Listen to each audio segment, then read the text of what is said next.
इस नए वीडियो में आप सभी का स्वागत है। आज हम पढ़ेंगे चैप्टर 4 क्लास 9th केमिस्ट्री परमाणु संरचना। तो डाल्टन के अनुसार पदार्थ का सूक्ष्मतम कण परमाणु होता है। डाल्टन जो है वैज्ञानिक, उनके अनुसार पदार्थ का सूक्ष्मतम कण क्या होता है? परमाणु, जिसे खंडित नहीं किया जा सकता है। खंडित मीन्स होता है टुकड़ा, जिसका हम लोग कोई भी यानी किसी भी चीज़ से टुकड़ा नहीं कर सकते हैं, उसे क्या कहते हैं? तो परमाणु कहते हैं।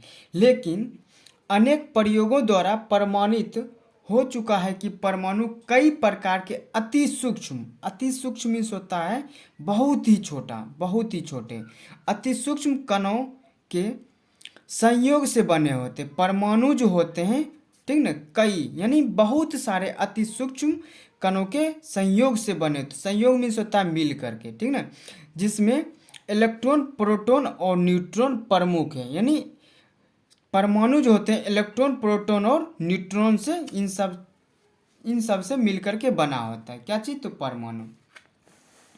अब है इन तीनों कणों को परमाणु के मौलिक कण कहते हैं, यानी फंडामेंटल पार्टिकल से कहते हैं। किन तीनों को?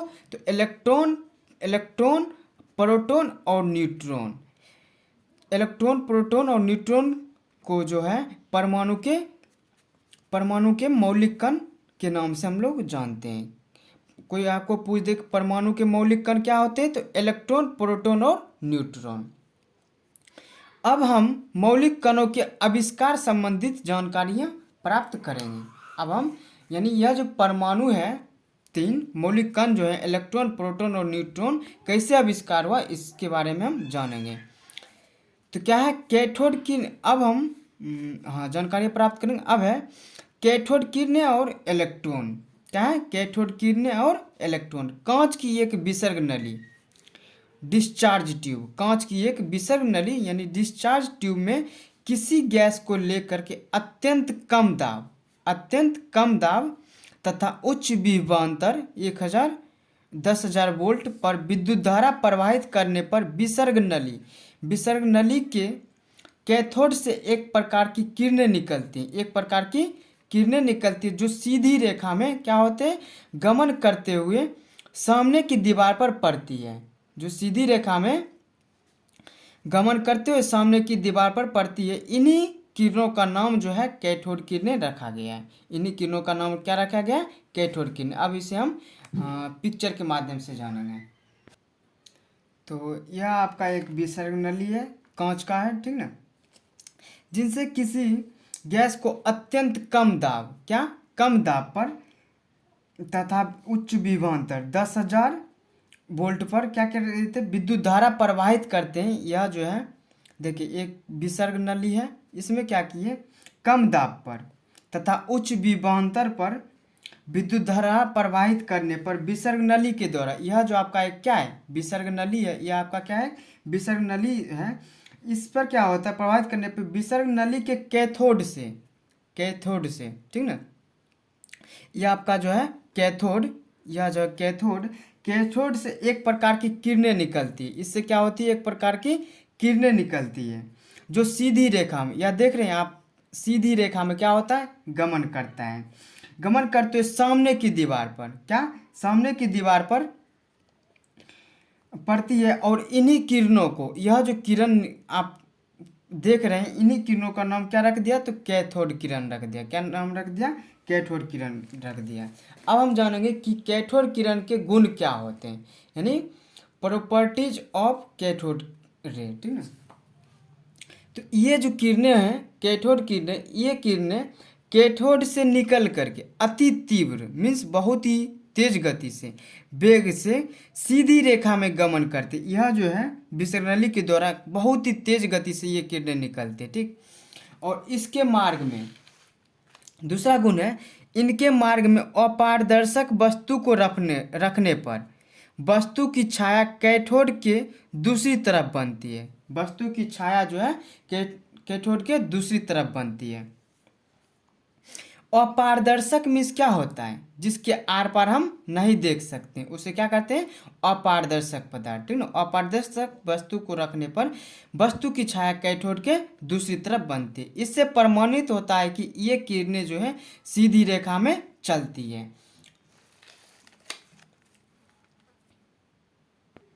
जैसा कि आप लोग जानते हैं, मान लीजिए यह एक बल्ब है, यह एक बल्ब है, ठीक है। इससे जो प्रकाश निकलते, यहाँ पर हम कोई चीज़ रख दें, कोई पदार्थ रख दें, इसका क्या बनेगा, यहाँ पर छाया बनेगा। यहाँ पे इतना क्या हो, छाया बनेगा। इससे क्या साबित होता है, इससे जो रे निकलती है, इससे जो रे निकलती है क्या है, सीधी रेखा में गमन करती है। तो यह एक विसर्ग नली है। कैथोड से क्या बताए थे, कैथोड से इनके मार्ग में अपारदर्शक, यह एक अपारदर्शक वस्तु है, धातु की वस्तु है। रखने पर वस्तु की छाया जो है कैथोड के दूसरी तरफ, कैथोड की दूसरी तरफ, यह देख रहे हैं एक छाया, ठीक ना, दूसरी तरफ बनती है। इससे प्रमाणित होता है कि ये जो किरणें हैं, ये जो किरणें हैं क्या है, सीधी रेखाएं में गमन करती है। अब है तीसरा प्रॉपर्टी, जो इन किरणों के मार्ग में हल्का पादचक्र रखने पर यह अपनी धुरी पर नाचने लगती है। यह जो है धातु की जो एक वस्तु है, क्या बताएगा, इनके मार्ग में किरणें के मार्ग में हल्का पादचक्र रखने पर यह अपनी धुरी पर क्या होती है, नाचने लगती है। ठीक ना। यह जो है क्या करती है, नाचने लगती है। इससे सिद्ध होता है कि ये किरणें अत्यंत छोटे छोटे द्रव्य कणों से बनी होती है। इससे सिद्ध क्या होता है, ये जो होते हैं छोटे छोटे द्रव्य कणों से बनी होती है। इसका फोर्थ प्रॉपर्टीज है, वैद्युत या चुंबकीय क्षेत्र के प्रभाव से ये किरणें विचलित होती है। क्या होती है, ये जो किरणें हैं विद्युत या फिर चुंबकीय क्षेत्र के प्रभाव से ये किरणें क्या होती है, विचलित होती है। इनके विचलन की दिशा से ज्ञात होती है कि ये किरणें ऋण आवेशित होती है। इनसे ज्ञात क्या होता है कि ये जो किरणें हैं, कैथोड किरणें जो हैं ऋण आवेशित होती है। कैसे होती है, तो ऋण आवेशित होती है। यह आपका एक विसर्ग नली है, ठीक ना। उसके बाद क्या है, इनके विचलन की दिशा से ज्ञात होती है कि यह ऋण आवेशित होती है। कैथोड किरणें कैसी होती है, तो ऋण आवेशित होती है, हमेशा याद रखिएगा। अब विसर्ग नली में भिन्न भिन्न गैसों तथा भिन्न भिन्न धातुओं के कैथोडों का प्रयोग करने से पता चलता है कि हर हालत में, ठीक ना, एक ही प्रकार के कण निकलते हैं। यानी हमेशा क्या होते हैं, निगेटिव चार्ज क्या होते हैं, निकलते हैं। अतः ऋण आवेशित कण जो हैं अतः ऋण आवेशित ये कण प्रत्येक तत्व के प्रत्येक परमाणु के मौलिक अवयव होते हैं। क्या होते हैं, मौलिक अवयव होते हैं। अब है टॉमसन, कौन है, टॉमसन, ठीक है। टॉमसन ने इन कणों के आवेश को टॉमसन ने इन कणों के जो आवेश है, जो भी चार्ज है, इसको ई और द्रव्यमान को एम और का जो अनुपात होता है, आवेश और द्रव्यमान का अनुपात E/m से क्या किए, डिनोट किए, यानी प्रयोग किए। इन्होंने विभिन्न विसर्ग नलियों का उपयोग किया। कौन, टॉमसन जो है, इन्होंने विभिन्न विसर्ग नलियों का उपयोग किए और विभिन्न धातुओं के इलेक्ट्रोडों को काम में लाया तथा विसर्ग नली के विभिन्न गैसों का प्रयोग किया। कौन, तो टॉमसन, अभी जो बताए थे, उन्होंने क्या किया, विभिन्न धातुओं के इलेक्ट्रोडों को काम में लाया और विसर्ग नली के विभिन्न गैसों का प्रयोग किया। हर हालत में इलेक्ट्रॉन बाय एम मीन्स द्रव्यमान का जो मान है 1.76 × 10⁸ कूलम प्रति ग्राम ही पाया। उन्होंने देखा कि किसी भी हाल में इलेक्ट्रॉन बाय मास, ठीक ना, का जो मान होता है 1.76 × 10⁸ कूलम प्रति ग्राम ही होता है। इससे सिद्ध होता है कि ये जो कण हैं सभी परमाणुओं के मौलिक कण हैं। इन्हीं कणों का नाम इलेक्ट्रॉन रखा गया। इन्हीं कणों का नाम क्या रखा गया, इलेक्ट्रॉन रखा गया। अब यह जो इलेक्ट्रॉन है, इसकी क्या विशेषताएं हैं, यानी फीचर्स ऑफ इलेक्ट्रॉन। तो पहला क्या है, आवेश। क्या है, इलेक्ट्रॉन की विशेषता में पहला क्या है, आवेश। इलेक्ट्रॉन जो होते हैं ऋण आवेश से युक्त होते हैं।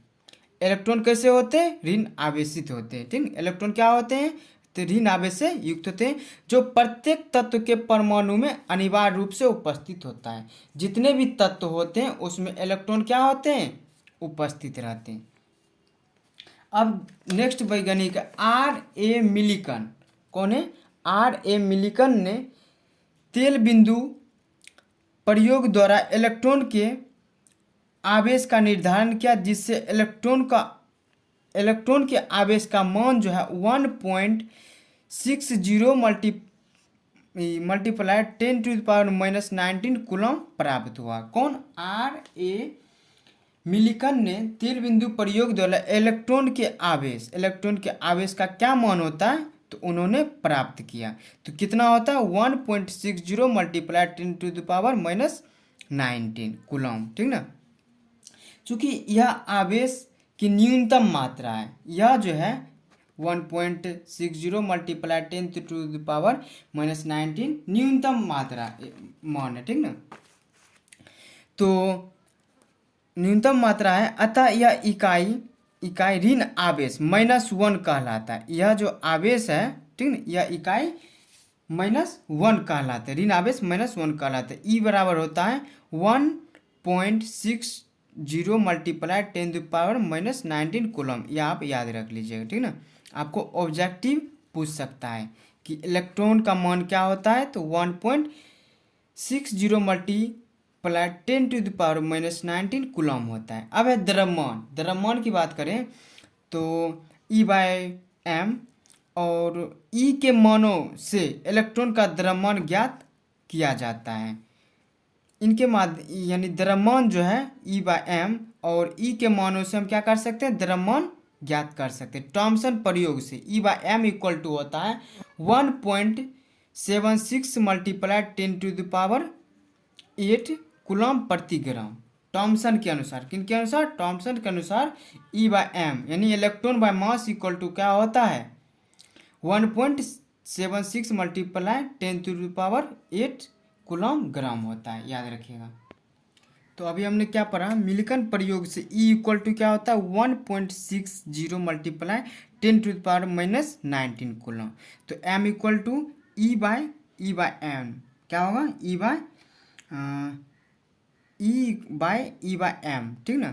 तो E का मान क्या होता है 1.60 मल्टीप्लाई 10⁻⁻19 कूलम। और अभी हम E/m, यह जो है E/m, इसका मान हमने क्या पढ़ा यहाँ पर, E/m का मान होता है 1.76 मल्टीप्लाई 10⁸ कूलम प्रति ग्राम। यही यहाँ पर अप्लाई करेंगे। तो इस E का मान क्या है, इतना लिख दिया हम।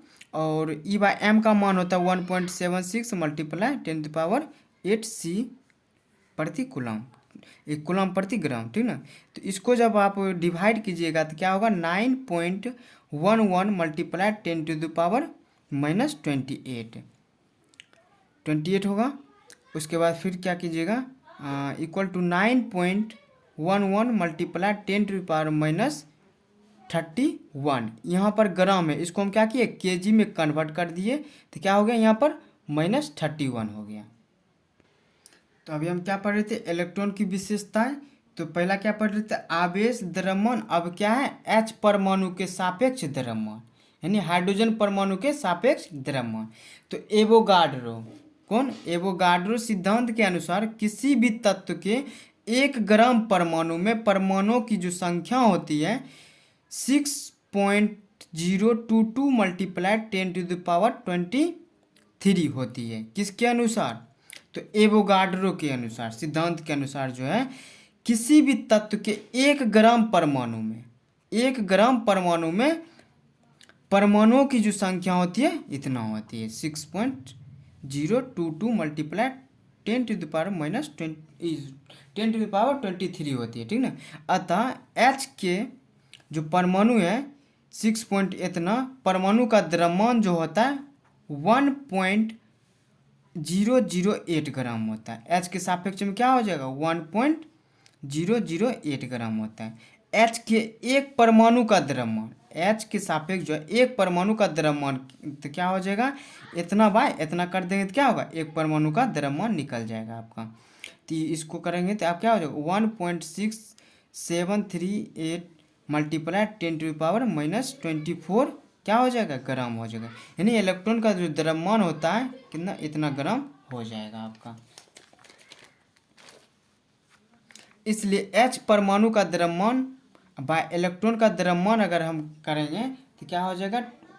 H परमाणु का द्रव्यमान अभी हमने क्या निकाला, H परमाणु का द्रव्यमान 1 इतना होता है और इलेक्ट्रॉन का द्रव्यमान क्या होता है 9.11। अभी हम निकाले थे मिल्कन प्रयोग से और 1.73। हाँ यह देखिए H के एक परमाणु के द्रव्यमान और यह क्या है इलेक्ट्रॉन का द्रव्यमान। अभी दोनों को कीजिएगा तो आपका कितना हो जाएगा 1838 के ऑलमोस्ट हो जाएगा, ठीक ना।